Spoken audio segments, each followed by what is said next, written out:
IPL 2026 season ప్రారంభానికి ముందే sun Risers Hyderabad కు గట్టి ఎదురుదెబ్బ తగిలేలా ఉంది.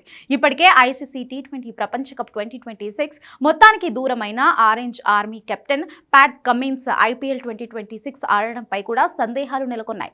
తాను ఐపీఎల్ 2026 ఆడే విషయంపై అనిశ్చిత నెలకొందని, అందుబాటులో ఉంటానా లేదా అనేది ఇప్పుడే చెప్పలేనని ప్యాట్ కమిన్స్ తెలిపాడు. తాజాగా ఒక ఇంటర్వ్యూలో మాట్లాడిన కమిన్స్ గాయం తీవ్రత ఎక్కువగా ఉండడంతోనే టీ20 ప్రపంచ కప్ 2026 టోర్నీకి దూరమయ్యానని చెప్పుకొచ్చాడు.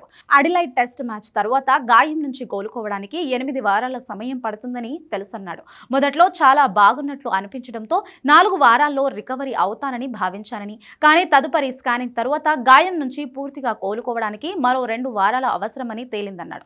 అందుకే టీ20 ప్రపంచ కప్ ఆడే విషయంలో రిస్క్ తీసుకోలేనన్నాడు. ఐపీఎల్ 2026 ఆడే విషయాన్ని కూడా ఇప్పుడే చెప్పలేనని వెల్లడించాడు. దాంతో సన్ రైజర్స్ హైదరాబాద్ అభిమానులు ఆందోళనకు గురవుతున్నారు. Pat Cummins Sunrisers Hyderabad కు కెప్టెన్ గా వ్యవహరిస్తున్నాడు. ఒకవేళ అతను ఐపీఎల్ కు దూరమైతే హైదరాబాద్ జట్టు తదుపరి కెప్టెన్ ఎవరా అనేది $1 మిలియన్ ప్రశ్నగా మారింది. ముఖ్యంగా జట్టులో సీనియర్లు ఎవరూ లేరు. సయ్యద్ ముస్తక్ అలీ ట్రోఫీలో జార్ఖండ్ కు టైటిల్ అందించిన ఈశాన్ కిషన్ కే కెప్టెన్సీ పగ్గాలు దక్కుతున్నాయి. అతనికి మించి మరో కెప్టెన్ కనబడడం లేదు.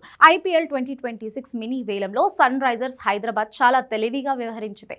25.5 కోట్ల భారీ పర్సుతో బరిలోకి దిగిన ఆరెంజ్ ఆర్మీ మొత్తం 10 మంది ఆటగాళ్లను కొనుగోలు చేసింది. అత్యధికంగా ఇంగ్లాండ్ ఆల్రౌండర్ లియామ్ లివింగ్స్టోన్ ను 13 కోట్లు ఖర్చు చేసిన కావ్య మారన్ ఆస్ట్రేలియా అనామక పేసర్ జాక్ అడ్వర్డ్స్ ను 3 కోట్లకు తీసుకుంది. సన్ రైజర్స్ హైదరాబాద్ కొనుగోలు చేసిన 10 మందిలో 9 మంది అనామక ఆటగాళ్లే కావడంతో ఆ జట్టు అభిమానులు కాస్త నిరాశకు గురవుతున్నారు. కానీ జట్టు బలహీనతను అధిగమించేందుకు సన్ రైజర్స్ వ్యూహాత్మకంగా వ్యవహరించింది. దేశవాళీ క్రికెట్లో రాణిస్తున్న ఆటగాళ్లను అన్వేషించి కొనుగోలు చేసింది. ముఖ్యంగా బౌలింగ్ విభాగాన్ని బలోపేతం చేసింది.